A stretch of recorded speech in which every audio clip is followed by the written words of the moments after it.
Okay, this call is now being recorded.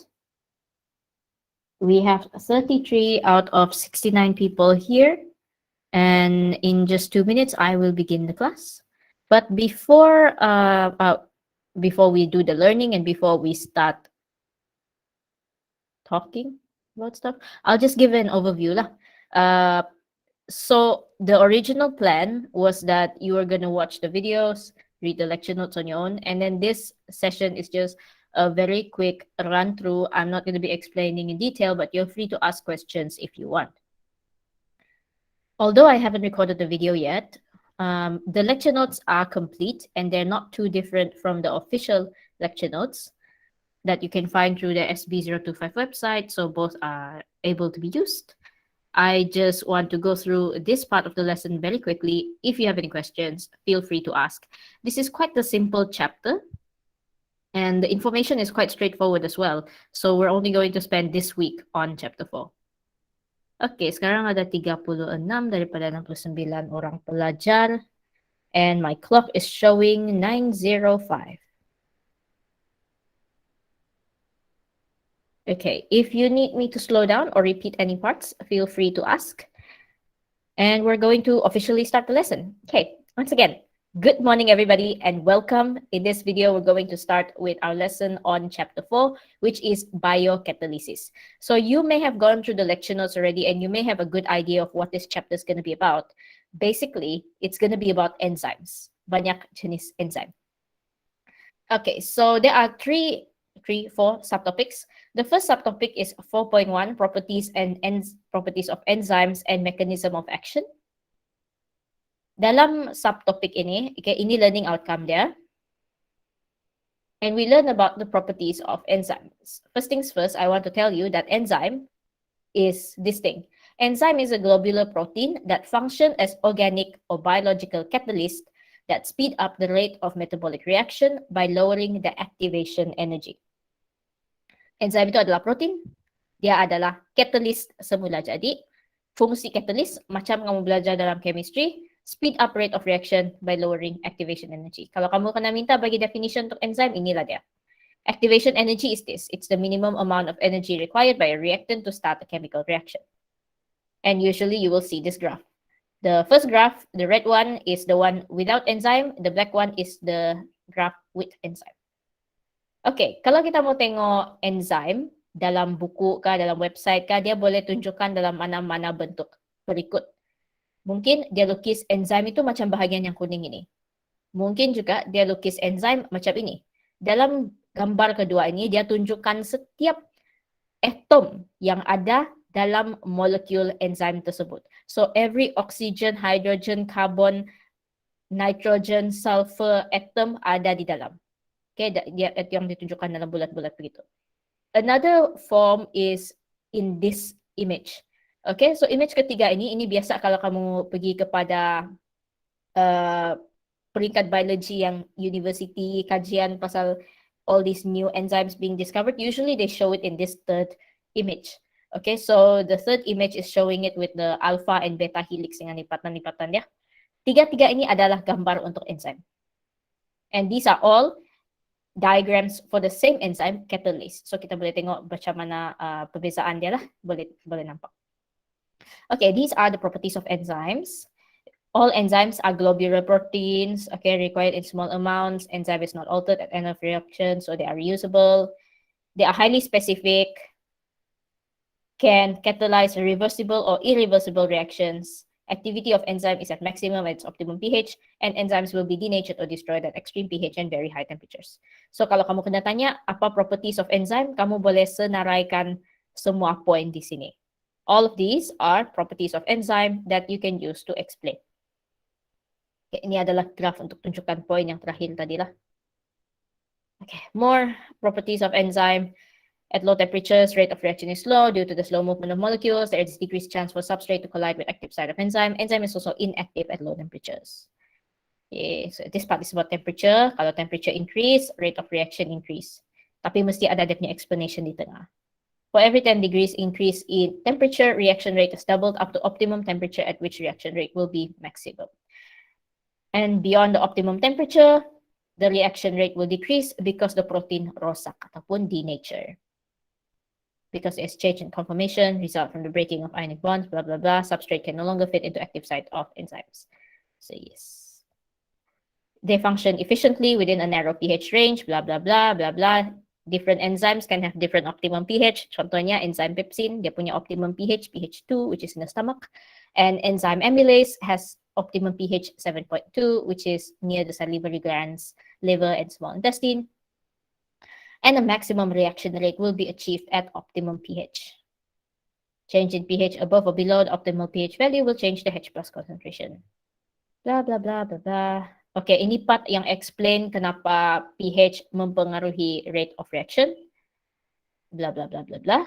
And just to very quickly summarize, when you talk about the properties of enzymes, you need to talk about how it is a globular protein. It's required in small amounts. It is not altered at the end of the reaction.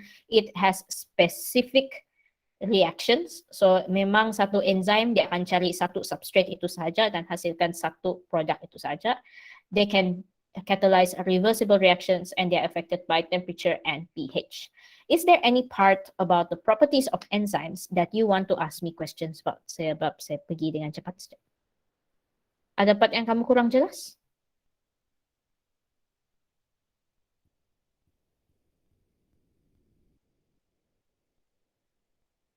Tiada, Miss. Tiada. Okay, thank you. Yep, then I'm going to move on to the next part. Okay, so these are the classes of enzymes. Kita boleh bagikan semua enzim yang kita kenal tu kepada beberapa kelas. And this is according to the Union of Biochemistry and Molecular Biology. So this organization, IUBMB, yang buat definisi ini. The classes of enzymes is based on the reaction that it will catalyze. So, kita ada hydrolase, isomerase, transferase, lyase, oxidoreductase, and ligases. Cara mau ingat adalah HIT, LOL. HIT to remember, hydrolases, isomerases, transferases, dan LOL untuk ingat lyases, oxidoreductases, and ligases. Cuba untuk ingat dia punya ejaan lah. Because sometimes in structure questions, you're asked to state the class of this enzyme or that enzyme. There are a few common enzymes that you will see a lot in your education. So mungkin kamu ada belajar pasal amylase, peptidase. So if you remember those common enzymes, just remember what their classes are. Okay, so ini kalau lyases, fungsi dia adalah untuk tambah ataupun remove chemical group by something other than hydrolysis. So dia tidak kaitan dengan penghasilan atau penggunaan H2O. Hydrolases, ini dia potong ataupun tambah sesuatu dan dia sama ada menggunakan ataupun menghasilkan water molecule, so H2O. Ini tiada H2O, ada H2O for hydrolases. Oxidoreductase, ada transfer of oxygen and hydrogen, so it will do oxidation reduction reactions. Ligases, fungsi dia to form covalent bond, ligase untuk kasih melekat. This is the very common one, DNA ligase. Transferase, the function is to transfer a group from one substance to another. Isomerase is to rearrange the structure of a molecule. So it doesn't lose or gain any new elements, but it's just rearrange. So dia menjadi isomer dia. Okay, so far okay ka? Ada sebarang soalan pasal classification of enzyme? So far, so good, Miss. Okay, thank you, Farahin. All right, so far so good. I'm going to move on. You also need to explain how enzymes lower activation energy. So, kalau kamu kena minta untuk explain macam mana enzyme lower activation energy, of course, you already learned this from when you're in middle school, right? And in chemistry, you also learn this stuff. So, it's just a matter of, kamu sudah faham, cuma kamu perlu cari ayat yang betul untuk explain. So, ini adalah ayat yang betul untuk explain. Before reaction can occur, blah, blah, blah, blah, blah, transition state, blah, blah, blah, blah, activation energy. Enzymes will lower activation energy by forming enzyme substrate complex. Bila dia membentuk yang di tengah-tengah ini adalah enzyme substrate complex, which is when they bring substrates together into the correct orientation. And this will help or facilitate the breakage of old bonds and facilitate the formation of new bonds. The enzyme will orientate the substrate and help in the progress of the reaction. So, semua ini adalah poin yang penting kalau kamu mau explain pasal how enzymes lower activation energy. Biasanya dia keluar dalam dalam essay ataupun dalam soalan structure yang 3 markah. So, this is an example. Ini kalau yang sebelah kiri ini, the enzyme will break the substrate into 2 products. So this one is going to weaken or to break the bonds, and the substrate will be changed easily. On the right side, it is taking 2 substrates and fusing them together, putting them together, ligazing them to make 1 molecule product. So ini makes bonds and brings the reactants together. This is also another example showing how CoA and fatty acid A will be, their reaction will be catalyzed by the enzyme to form fatty acyl CoA. Okay, so ini lebih kurang apa yang saya cakap tadi, cuma dia masukkan dalam bentuk diagram. Okay, it's the same points, just arranged in a diagram. Okay, and when we talk about this use of enzymes, sebelum ini kita belajar pasal 2 model. Kita belajar pasal induced fit model sama lock and key model. Okay, so apa yang melalui apa yang saintis-saintis sudah belajar, apa mereka tahu sekarang? They know now that the induced fit model is the correct model. The lock and key hypothesis is incorrect. So that's why in your syllabus now, we only teach you about the induced fit model. But if you look at the past paper or in the tutorial questions, sometimes you will see something about lock and key hypothesis. Dia punya konsep simple saja. Bila itu enzyme perlu gabung dengan itu substrate, bila dia perlu melekat dengan itu substrate, dia akan ubah bentuk dia. Okay, so the enzyme is pretty flexible. The active site is not an exact fit for the substrate. Dia bukan ngam-ngam ikut bentuk itu substrate. Bila dia berjumpa itu substrate, dia akan ubah bentuk dia untuk menjadi sesuai melekat dengan substrate. The enzyme and its active site is flexible, and this is how you explain the induced fit. Substrate will fit into active site of the enzyme to form an enzyme substrate complex. Binding of the substrate induces conformational change in the enzyme and maximize the fit and force the complex into a more reactive state, and then the reaction will occur. Product will be formed and then released. Ini induced fit hypothesis. After the product is released, the enzyme will return to its original shape and then it's free to bind with another substrate. And when we talk about enzymes, we also talk about the active site and the allosteric site. So tempat di mana kita punya substrate akan melekat itu adalah dia punya active site.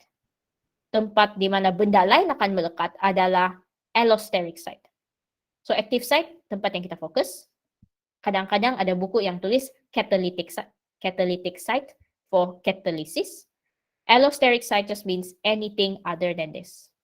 One enzyme can have many allosteric sites. Okay. So this part, we're going to talk about competitive and non-competitive inhibitor. So selain daripada substrate yang kita mau fokus, ada juga benda lain yang ada dalam persekitaran yang boleh kacau reaction kita. Benda yang mengkacau itu adalah inhibitor. Kalau benda yang mengacau itu dia masuk ke dalam active site, dia adalah competitive inhibitor. Kalau dia masuk ke dalam allosteric site, dia adalah non-competitive inhibitor. You may find different names, but it's more or less the same idea. So here is showing an animation. Allosteric enzyme without inhibitor.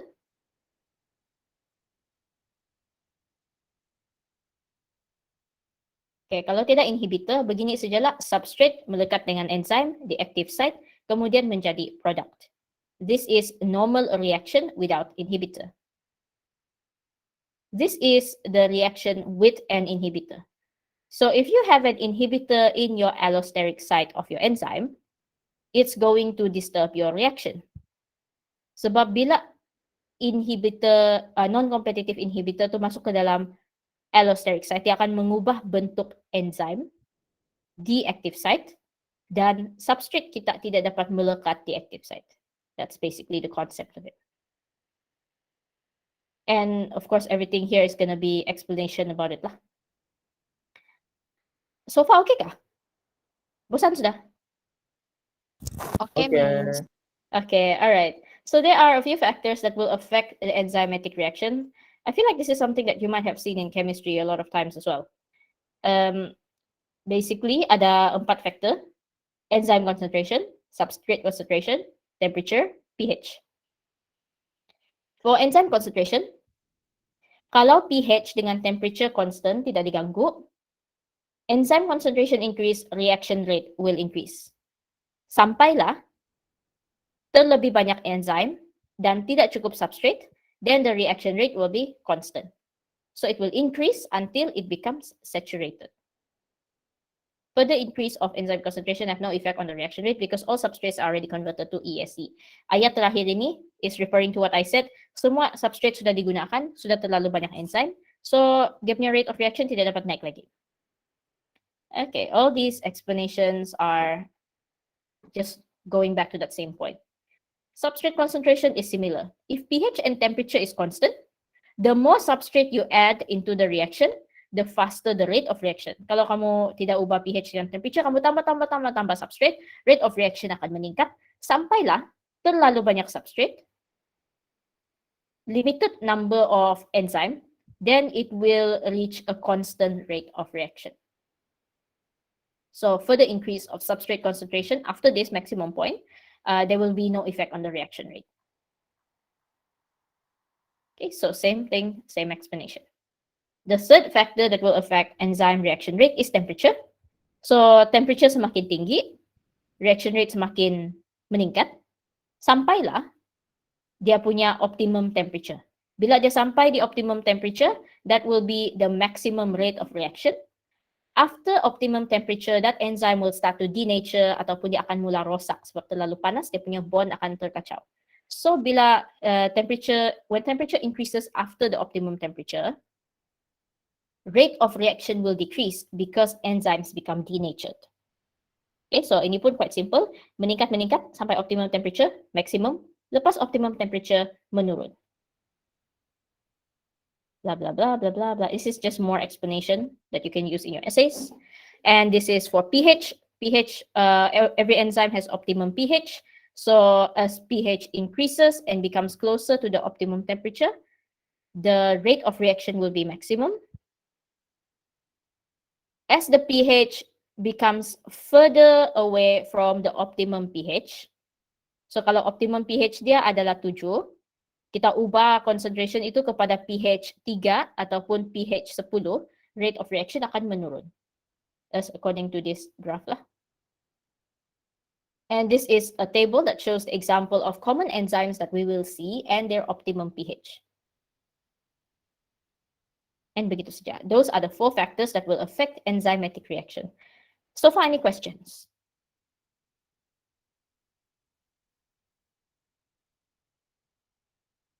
Boleh?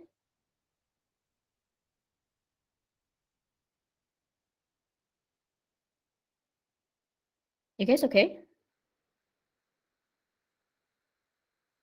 Boleh, Miss. Okay. Thank you, Farahin.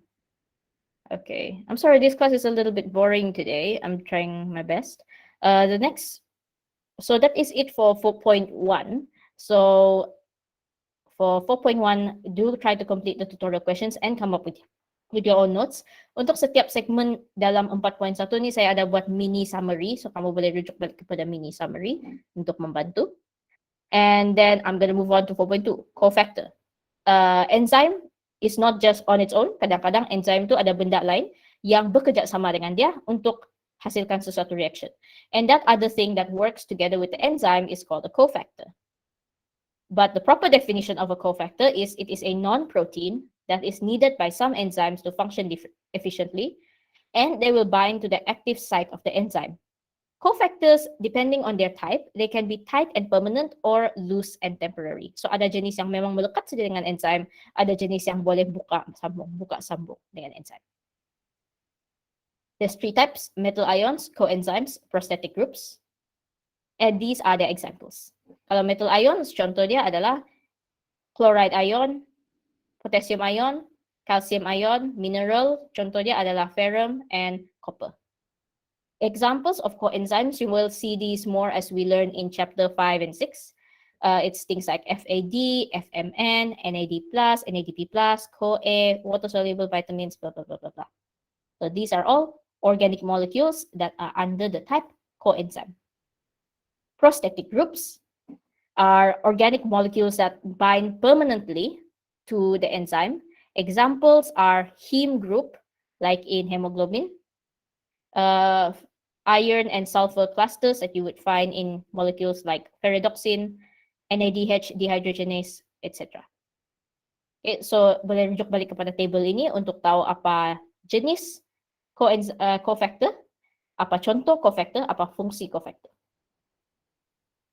Okay, and this is more explanation for each type of cofactor. And just a very quick summary of these three types. Dia sangat simple sajalah. Cuba untuk ingat mana yang kamu boleh ingat.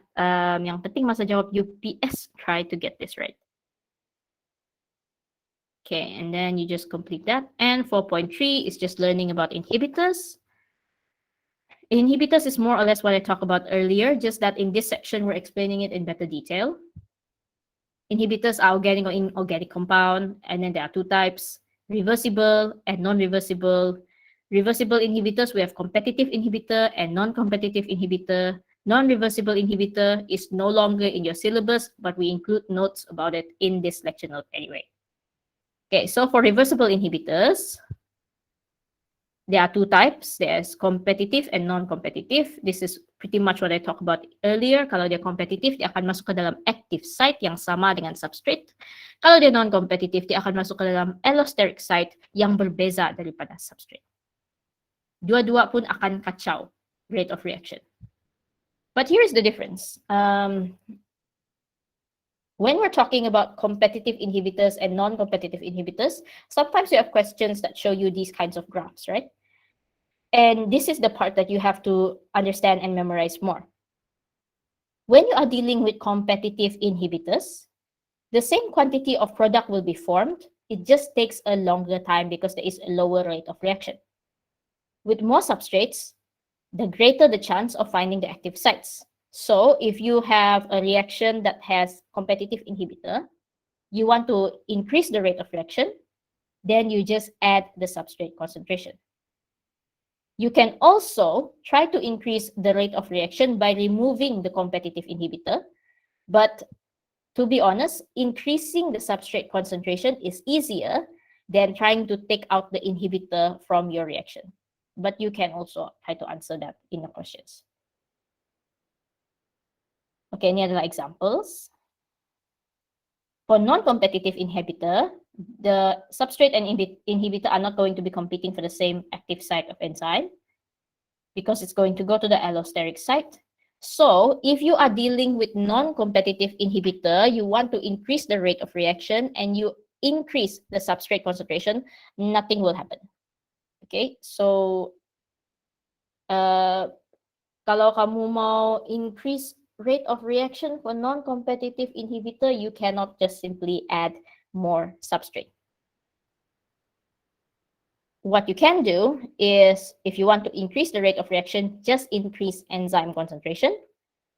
It's hard to remove the inhibitor, but you can try answering that in a question if you want. And these are the examples. Okay, ini adalah contoh dia, saya tunjuk saja. Biasanya kamu tidak perlu explain contoh dia, but it's good to just remember one or two. So in case it comes up in the questions, then you can answer. Okay, this is the stuff that is no longer in syllabus with non-reversible inhibitors. Ini asal ada inhibitor sudah, Anda dapat selamatkan sudahlah. Because that enzyme is just going to be stuck to that inhibitor. You cannot use the same enzyme anymore. So this is just a very quick summary. In 4.3, we learned about reversible and non-reversible inhibitor. Reversible inhibitor, kita ada competitive inhibitors and non-competitive inhibitors. Dan ini dua adalah graph dia. Tolong ingat macam mana mau increase rate of reaction kalau kamu jumpa competitive reversible inhibitor and non-competitive reversible inhibitor. Okay. And then in your notes, I also add a few extra stuff. So sini ada extra explanation about role of allosteric site. And more explanation. And supposedly in this chapter, you're supposed to do experiment for biocatalysis. So sepatutnya kita main dengan hati lah to take out an enzyme from the liver and then try to do that in the lab. But since we are a cluster and it's impossible for you to get to face now, I don't think it's likely that we'll have this experiment. So we'll be doing an online version.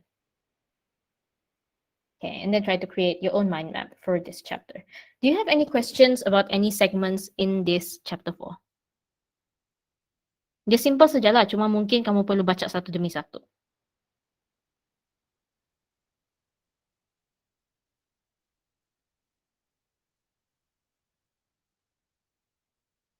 Okay kah? Okay, Miss. All right. Anything else you would like to ask about? Anything else you would like to know before I end the lesson?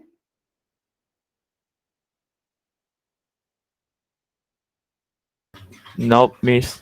Okay, thank you very much. Sorry, today's lesson is quite bland. It's not as exciting as usual. On the plus side, I didn't have to ask you a lot of questions. But I hope the next class will be better. I hope I'll be feeling better. And I hope I can upload the videos soon. Very, very sorry for the late progress on the lessons.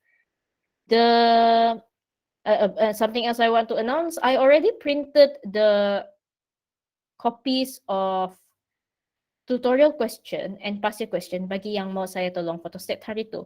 Tapi, memandangkan saya positif dan barang itu di sini, I don't know when I can get it to you. Preferably after I'm done being sick, I'll get some way to sanitize it and then get it to you at your block. Very sorry for this late printing. Kalau kamu mau print sendiri dulu, no problem. Later, you only take what you need. You don't need to take everything that I photocopied for you. Okay. Any other question before I end the class? No, Miss.